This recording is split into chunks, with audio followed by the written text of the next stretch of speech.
Si tu es né dans une famille pauvre, tu vas mourir pauvre. Je sais que c'est choquant, mais c'est la réalité.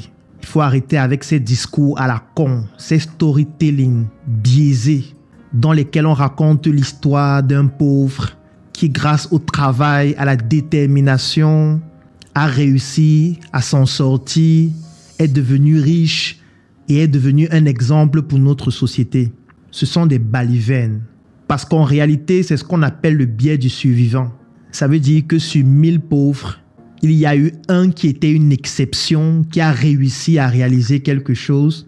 Et tous les jours, on nous sature de reportages, on nous sature de documentaires pour nous parler d'un pauvre qui est devenu riche, alors qu'au départ, il y avait 1000 pauvres, dont 999 sont morts dans la pauvreté. Si tu es né dans une famille pauvre, tu vas mourir pauvre. Toi qui regardes cette vidéo, si quand tu observes ta famille, tu te rends compte que vous êtes pauvre, la probabilité que toi aussi, tu meurs pauvre est de plus de 99%. Je sais qu'en regardant les vidéos des personnes qui racontent comment elles étaient pauvres et elles sont devenues riches, ça te motive, c'est bien. Sinon, tu serais mort depuis. C'est cette motivation qui te permet de te lever encore le matin en te disant peut-être qu'un jour, je deviendrai comme tel qui était pauvre, qui est devenu riche. Peut-être qu'un jour, je deviendrai comme tel qui était pousseur comme moi aujourd'hui et aujourd'hui a une grande entreprise et gagne des milliards. Mais sache qu'il y a un biais qui s'appelle le biais du survivant. L'histoire qu'on raconte là, si on devrait compter tous ceux qui au départ étaient pauvres et parmi eux combien sont devenus riches ou alors ont réussi à s'en sortir de manière digne, on va se rendre compte qu'ils sont très peu nombreux. De même, lorsque tu sors d'une famille riche, c'est clair que tu as de très belles prédispositions parce que la meilleure façon de devenir riche, c'est de naître dans une famille riche. Vous allez me dire qu'on ne choisit pas la famille dans laquelle on est. C'est hélas comme ça la vie. Si tu nais dans une famille riche, la prédisposition que tu deviennes riche est très élevée aussi. Parce que tes parents étant riches, parfois vont créer un compte bancaire pour toi et y épargner de l'argent durant toute ton enfance. Quand tu auras 20 ans, on va te donner les accès à un compte bancaire dans lequel tu vas retrouver 100 millions, 200 millions. Tu vas lancer ton projet. Même si ça ne fonctionne pas, tu pourras prendre encore de l'argent à tes parents. Tes parents ont des entreprises, des industries, sont actionnaires dans d'autres entreprises qui versent des dividendes chaque année. Tes parents ont des terrains, des maisons, des biens immobiliers, tellement de biens au point où même si tu ne t'en sors pas, tu peux vendre une voiture, vendre une maison. Tu as tellement d'opportunités pour avoir de l'argent, même si tu es un cancre. Donc, l'une des meilleures façons pour devenir riche, c'est de naître dans une famille riche. Oui, la vie est injuste dès la naissance, c'est réel. Parce que si on posait la question à chacun avant de naître, tu veux naître dans quel pays? Il y a plusieurs pays africains qui devaient être vides. Parce que personne ne devait accepter de naître dans ces pays-là. Dans des pays où quand tu nais, on te dit déjà qu'il y a 40% de chômage. Tu nais dans un hôpital où il n'y a pas la clim. Tu nais dans un hôpital où tu es sorti des entrailles de ta mère sans gants. Parfois, tu es né à la maison. Tu es né dans un contexte où ton père fuyait le bailleur parce qu'on n'a pas payé le loyer depuis 6 mois. Tu nais dans une famille pareille. Tu nais dans une famille où ta mère est malade mentale, ton père est malade mental. Les deux malades mentaux s'ignorent. Et en plus, ils sont pauvres. Nés de famille pauvre. Toi, tu crois que tu vas être quoi?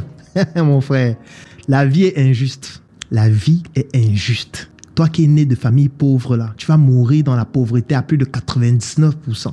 Toi qui es né dans une famille riche, tu as des prédispositions très importantes de mourir aussi dans la richesse. Parce que tes parents avaient déjà de quoi te garantir le minimum. Ils ont payé de bonnes études dans de grandes écoles. Donc même si tu n'as pas d'argent, tu as un relationnel très fort parce que dans ton école, il y avait le fils des ministres, le fils des présidents. Mais ça n'empêche pas que toi qui es né dans une famille riche, tu peux finir drogué.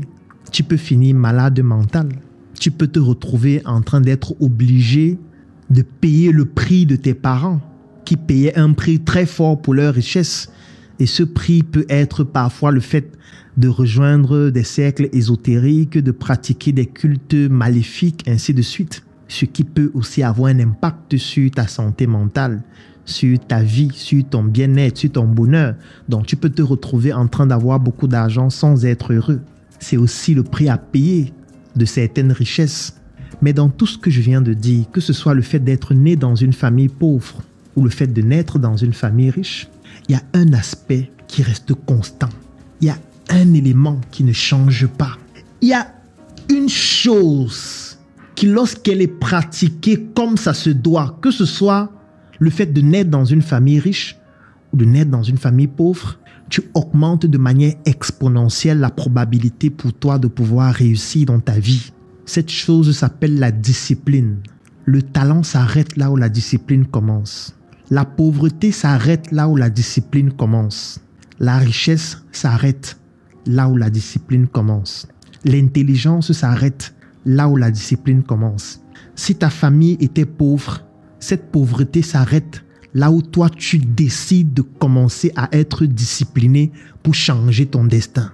Si ta famille était riche, cette richesse s'arrête là où toi tu décides de commencer à être discipliné pour augmenter cette richesse, pour perpétuer cette richesse, pour développer de nouvelles richesses. Sans cette discipline, que tu sois né d'une famille riche ou d'une famille pauvre, ton destin risque de devenir catastrophique. Moi, je l'ai compris très tôt et c'est la raison pour laquelle j'ai beaucoup insisté dans mon développement personnel sur la discipline. Je suis capable de réaliser une vidéo tous les jours pendant 1 an sans arrêt parce que cette discipline est plus importante que ce que je dis dans la vidéo. Et toi, je voudrais t'apprendre cette discipline pour que tu comprennes que ce n'est pas parce que tu es né dans une famille pauvre ou dans une famille riche que tu es condamné. Non. Avec la discipline, tu es capable de changer ton destin sur le plan personnel, sur le plan familial, sur le plan émotionnel, sur le plan spirituel. Parce que la dimension spirituelle intervient aussi dans le processus qui conduit à atteindre ses objectifs et à la richesse tout simplement. Je vais laisser un lien dans la description de cette vidéo et en commentaire. Clique sur ce lien, choisis l'offre d'accompagnement de notre programme Discipline 360 qui correspond à tes ressources et rejoins-nous afin qu'ensemble nous puissions travailler sur cet élément fondamental qui va te permettre de te démarquer qui s'appelle la discipline. Parce que je peux te rassurer que si tu es plus discipliné durant cette année 2025, qu'importe l'origine de ta famille, qu'importe ta misère, qu'importe ta souffrance, qu'importe ta pauvreté, un déclic va se produire dans ta vie parce que la pauvreté s'arrête, la richesse s'arrête là où la discipline commence. Clique sur le lien dans la description de cette vidéo, remplis le formulaire et retrouvons-nous dans le programme Discipline 360 qui va faire de toi une personne disciplinée qui atteint ses objectifs.